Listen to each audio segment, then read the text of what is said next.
So this is 30 yen, which is about a little bit less than $5. Okay, here I'm entering the... Okay, there's a considerable long walk in this park area to somewhere. Hopefully the pits. And still we walk on, and on, and on, where more wanderers join our sidewalk. Okay, here another ticket check, I guess. And this may get us into the overall complex, where you can see off to the right here.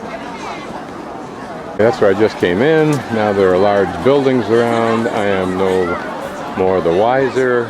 I will look at my map thingy and see if it gives me any clue.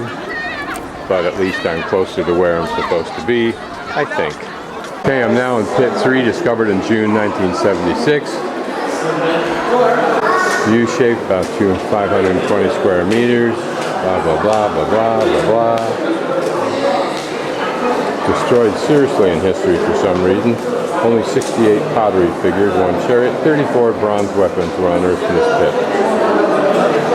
Now known as the command center of Pit 1 and 2, whatever that means. And the building, just so you have an idea of what kind of a world-class structure and site this is. This is one of many buildings. This apparently represents the complete excavation. It looks like a model because it's in such excellent condition, but it's the real thing.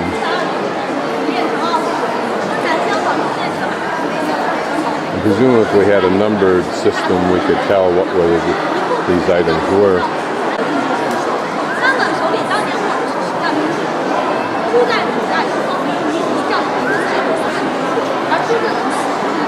What's interesting is most of the heads here are missing. It was suggested in the interpretive sign that this underwent a great deal of destruction. It doesn't say by which source. You can see that the torso itself is hollow. You can go on the internet and read more about this.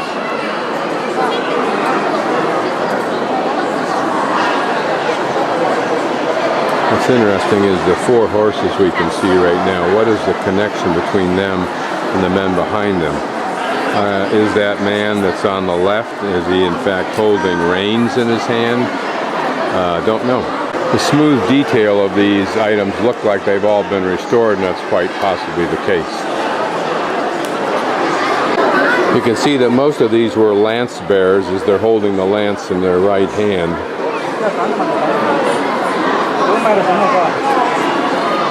The pose is somewhat different. Notice that,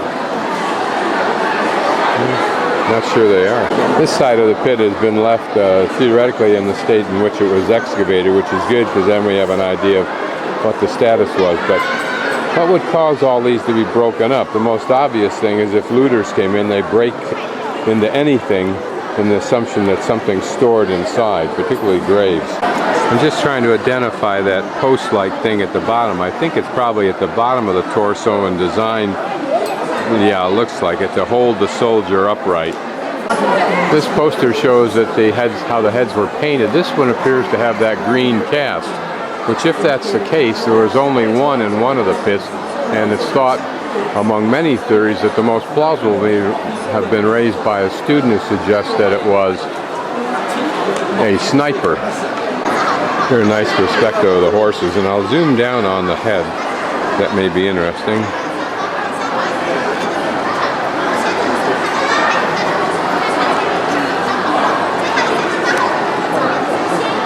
Looking back in the pit of those pieces that were destroyed in situ, just wanted to look at this torso, which appears to be mainly intact. Now it's such a bland color that the focus on the video camera is having difficulty.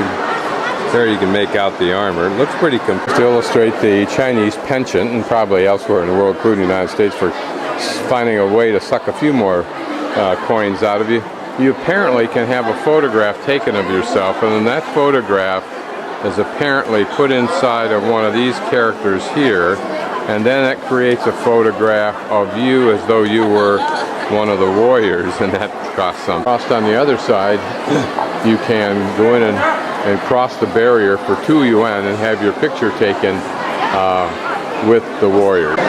Now, shooting from this perspective, the men there, which I thought there were only 3, in fact there are 4, makes sense. They're all the charioteers. And here it makes very obvious sense. This is just a restaurant area with a pool for fountains if they had water in it and were running it. And now I've been there, I will start working my way back. Everywhere there are people willing to be your guide. Before we even explore, I'll just pan this huge building. I think it's pit number 2. There are no signs on English telling you what each building is. This key is for this adjoining map. This is the map of the pit that we're looking at.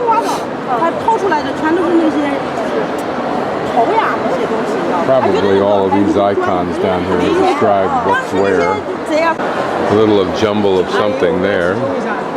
This appears to be an old wall. It may just be an excavation. Whether this site originally had some kind of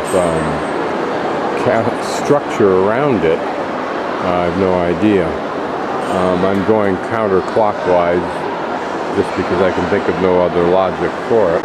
Here before me is a pit that appears to be simply an excavation left as it was in situ.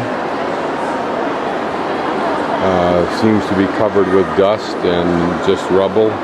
And presumably what this is suggesting is that everything else that we're looking at that looks like rolling mounds is more of the same. Just mound after mound. And probably it's the depression in between that contains the shattered remains. Now panning from left to right, you can still make out a few things. There's the torso of a horse.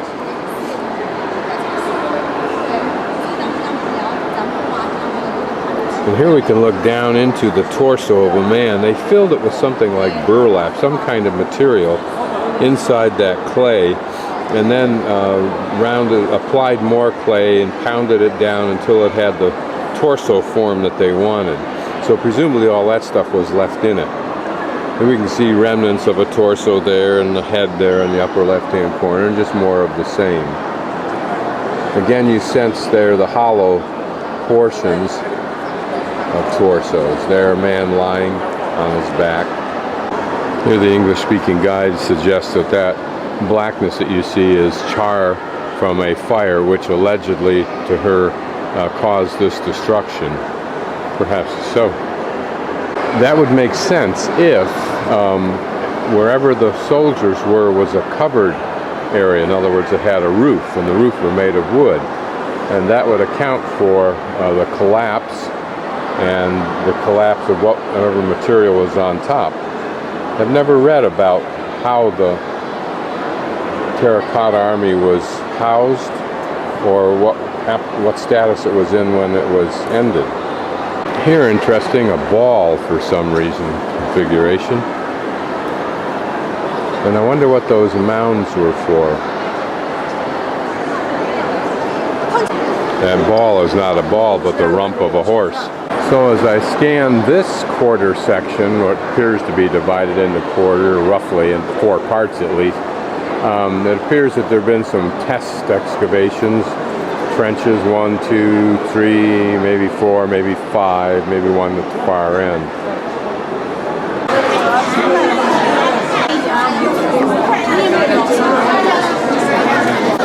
Notice the large, blocky, square head. Notice the shoes. You're now looking at the back. Notice how the shoulder plate doesn't connect to the rear, on the assumption he's not going to get attacked from the back. And you wonder if that red color is original. Might well be. This is a full standing soldier. You wonder what the cross bands were, probably to hold on the breast armor. Notice how it's simply tied in the back.